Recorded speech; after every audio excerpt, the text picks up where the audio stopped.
Hello and welcome to another Wednesday video with Christchurch Skipton and St Mary's Carlton. I'm Alex, one of the ministers based at those two churches. Last week we began looking at the lives and in particular the practices and emphasis of heroes from Christian history as a way to enliven our own spiritual and prayer lives. Before we continue with our second saint and probably our last saint for a little while, I think I just need to let you know that today I am recording this on the 6th of October, which is obviously quite a way in the past for you watching this.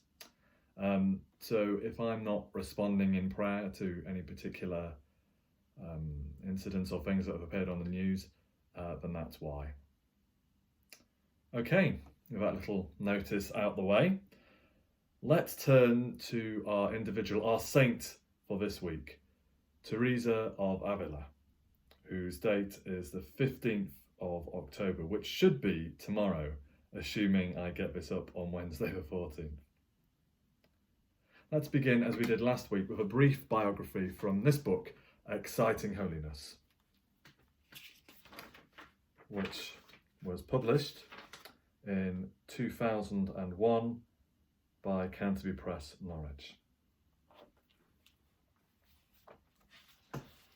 Teresa was born into an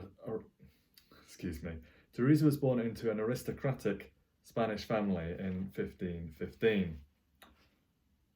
Following her mother's death, she was educated by Augustinian nuns and then ran away from home to enter a Carmelite convent when she was 20.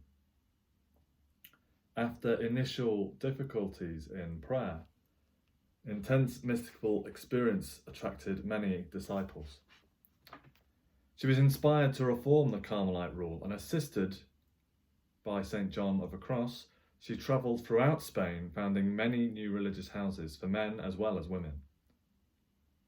Her writings about her own spiritual life and progress in prayer towards union with God include The Way of Perfection and The Interior Castle, which are still acclaimed.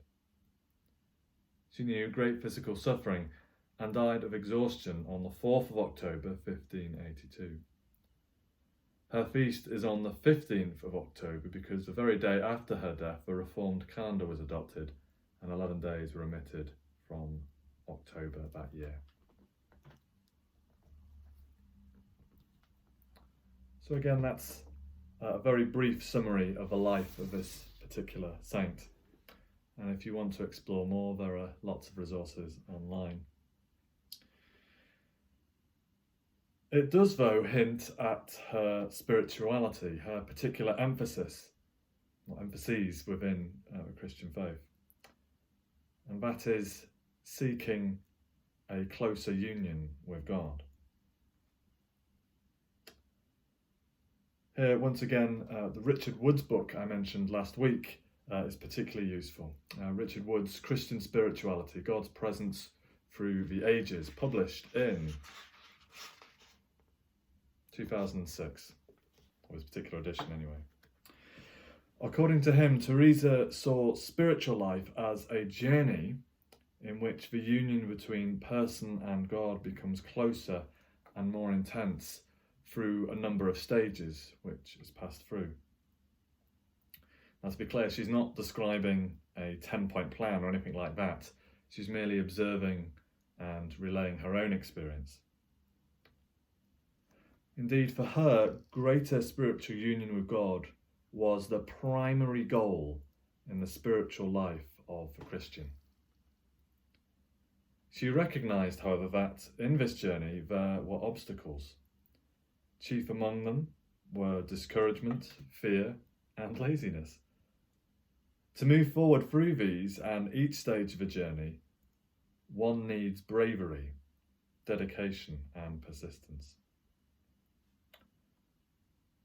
So to summarise her spirituality, we could say it's all about seeking a closer connection, a closer relationship with God, as close as it possibly can be.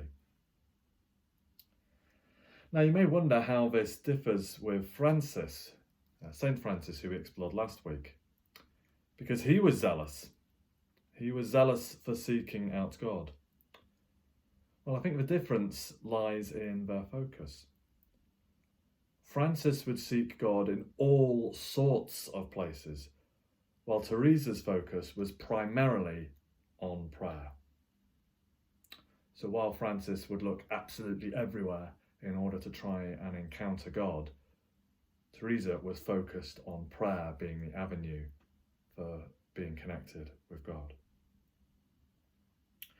I get the impression that if you were to meet Teresa as a spiritual director or as a prayer mentor, she'd be asking about your prayers and your prayer life before she even welcomed you through her door. So Teresa, as I say, was about seeking an intense relationship with God in prayer, recognizing that there are challenges, but that one must persevere. I don't know about you, but I think her honesty and determination are quite a helpful lesson, actually. She recognizes that the life of prayer is hard, but is insistent that we keep going with it. I'm sure you'll agree that's a really helpful lesson.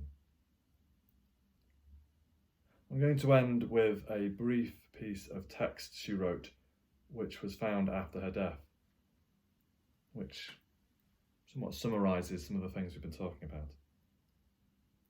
Then I'll read the prayer sept for her day. So, let's pray together. Reflect on these words. Let nothing disturb thee, let nothing dismay thee. All things pass. God